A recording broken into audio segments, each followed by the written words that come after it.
Welcome to realestatesmart.tv.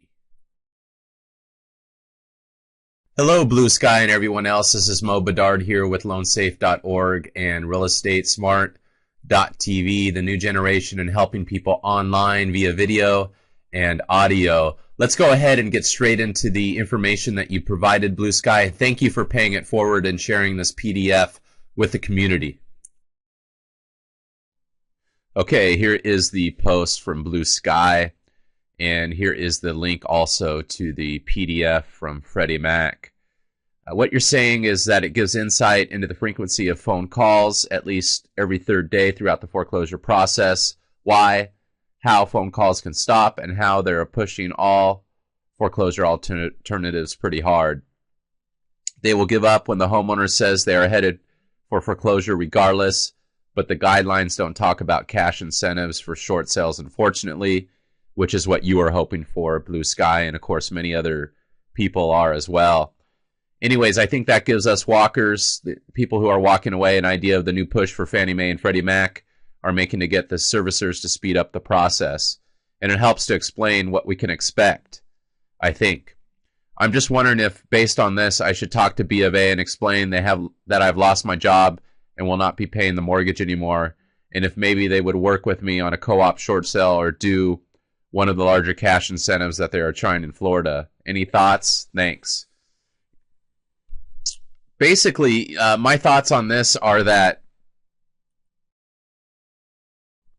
okay, here is the PDF that we were talking about, Blue Sky, from Freddie Mac, and this goes out to mortgage servicers, and basically it's telling them, you know, their guidelines, and it's kind of like a cheat sheet to, find information about how to deal with a Freddie Mac loan when a mortgage servicer is dealing with a borrower, which would be you, the homeowner out there.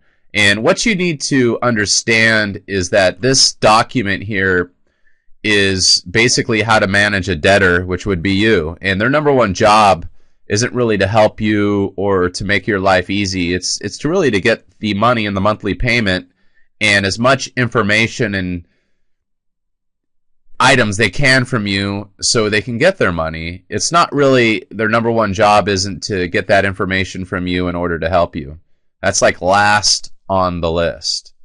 But what I want to do is we're going to provide this link, of course, in our YouTube section and also on the forum, which Blue Sky has presented to us, but it goes over all the key features of a loan workout, HAMP, all that stuff, blah, blah, blah, blah. You guys, again, can read over this at your own convenience. I don't want to take too much time here, but what I'd like to point out to my viewers out there and to you, Blue Sky, is when you go back towards the end of this paper on page 4 out of 5, it talks about the servicer incentives and compensation fees that are paid to mortgage servicers when they perform specific tasks on your mortgage in doing a loan workout. And one of those big fees you'll see here is about $500, and it's pretty much to get a completed package, basically with about 60% of the items that they need to get that $500 from you. So once they take an application, get your information, bam, they get paid $500. And if you scroll down further, you could see the loan workout incentives and compensation fees.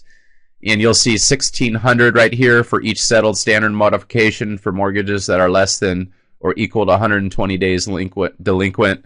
And then it gets less and less as you get more delinquent.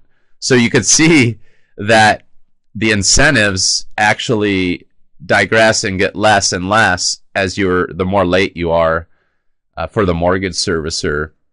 And then if you really think about it, this is really a numbers game for corporations, and Bank of America, Wells Fargo, Citi, they're no different than anybody else. And really the way I look at these fees is it's more set up to pay them to get your information, which is pretty easy, as opposed to the loan modification, which can take a year to 2 years and get a measly, $1,600 if they're lucky, or $400 probably. So to me, it is obvious that it's better for them to concentrate on taking applications and getting your information for that $500 and just to keep doing that, as opposed to going all the way to the loan modification, which most aren't happening, and the incentives aren't really there for them to really help you in the long run. So I really think that this is what it comes down to.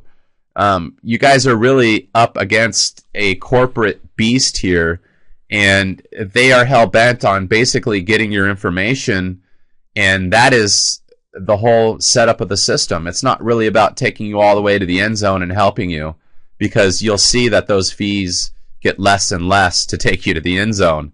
And if they really wanted to compensate mortgage servicers for taking you to the end zone and saving your home and giving you a loan modification, these fees wouldn't go down, they would go up, and there would be a significant incentive to keep you in your home.